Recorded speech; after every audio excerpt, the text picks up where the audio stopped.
នេះគឺជារណ្ដៅភ្លើងដែលមានសភាពចម្លែកពលគឺវាឆេះរយៈពេល24ម៉ោងលើ24ម៉ោង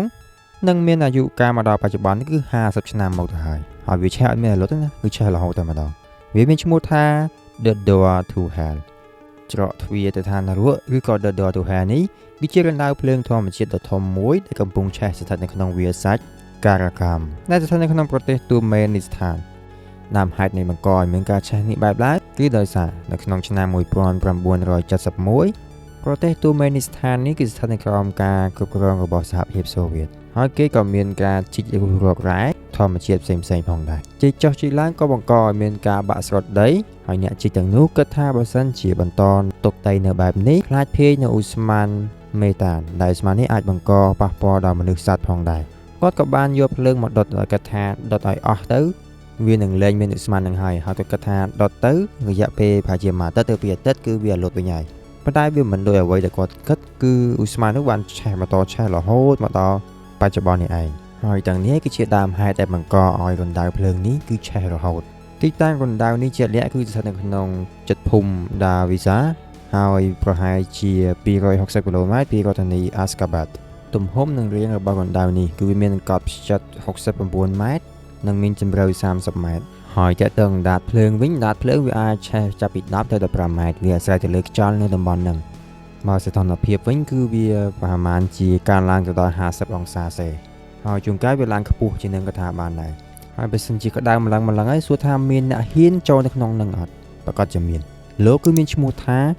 Joy Corines គាត់ជាអ្នករស់រកដ៏ចម្លែកមួយដែលហ៊ានចោះចូលនៅក្នុងរណ្ដៅមួយហ្នឹងហើយព័ត៌មានលម្អិតដែលខ្ញុំនឹងសម្រាយអំពីគាត់នៅមាននៅក្នុងវីដេអូបន្ទាប់ហើយនៅក្នុងវីដេអូនេះខ្ញុំសូមនិយាយត្រឹមតែរណ្ដៅភ្លើងនេះបានហើយឥឡូវយើងងាកមកផលប៉ះពាល់ដល់បរិស្ថានយើងវិញការបញ្ចេញឧស្ម័ន CO2 ឬក៏មេតាន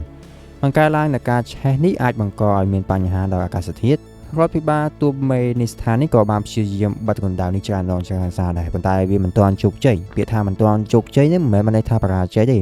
ថ្ងៃណាមួយគឺប្រកាសជាបិទបាននៅរណ្ដៅហ្នឹងប៉ុន្តែថ្ងៃណាមួយដល់ថ្ងៃណាឯងព្រោះសារតែរយៈពេលនៃការឆេះហ្នឹងគឺ50ឆ្នាំមកទៅហើយ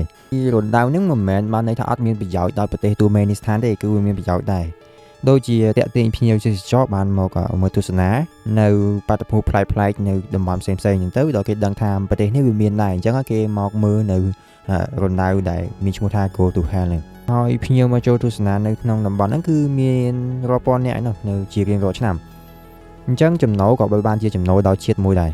ហើយគេបានណែនាំថាពេលដែលល្អបំផុតក្នុងការមកទស្សនានៅតំបន់ហ្នឹងគឺក្នុងរដូវរងាចាប់ពីខែវិច្ឆិកាទៅខែមីនាព្រោះថាអាកាសធាតុត្រជាក់ជាងយើងដឹងហើយថាតំបន់ហ្នឹងគឺវាតំបន់ក្តៅវាមិនអត់ក្តៅវាសារតែវងភ្លើងហ្នឹងវាឆេះរហូតអញ្ចឹងបើយើងមកក្នុងរដូវត្រជាក់អាហ្នឹងវាទោះបីវាក្តៅដែរក៏ក្តៅវាមិនប៉ះពាល់ដល់យើងខ្លាំងណាស់ដែរអាហ្នឹងខ្ញុំនិយាយអញ្ចឹងគេថាតែបើសិនជាបងប្អូនចង់ទៅមើលអញ្ចឹងទៅសេចក្តីសន្និដ្ឋានចុងក្រោយគេបានគិតថាច្រកទ្វារទៅឋាននរកឬក៏ Go to Hell នៅក្នុងរង្វង់ភ្លើងមួយនេះច្រឡំរង្វង់ភ្លើងរណ្ដៅភ្លើងមួយនេះគឺជាការដាក់ទោសអំពីធម្មជាតិហើយបង្ហាញអំពីអំពើរបស់មនុស្សដែលបានបំផ្លាញទៅលើធម្មជាតិហើយរណ្ដៅភ្លើងមួយនេះមិនមែនបានន័យថាមានតែនៅក្នុងប្រទេសមួយនេះទេអញ្ចឹងវាមានរណ្ដៅភ្លើងផ្សេងៗទៀតហើយក៏មានអាយុកាលច្រើនឆ្នាំទៅនឹងទៀតក៏មានដែរអញ្ចឹងខ្ញុំនឹងបង្ហាញនៅក្នុងវីដេអូបន្តទៀតឲ្យតែកន្លែងណាចម្លែកខ្ញុំនឹងយកមកបង្ហាញឲ្យតែអ្នកនរគ្នាបានមើលបានទស្សនា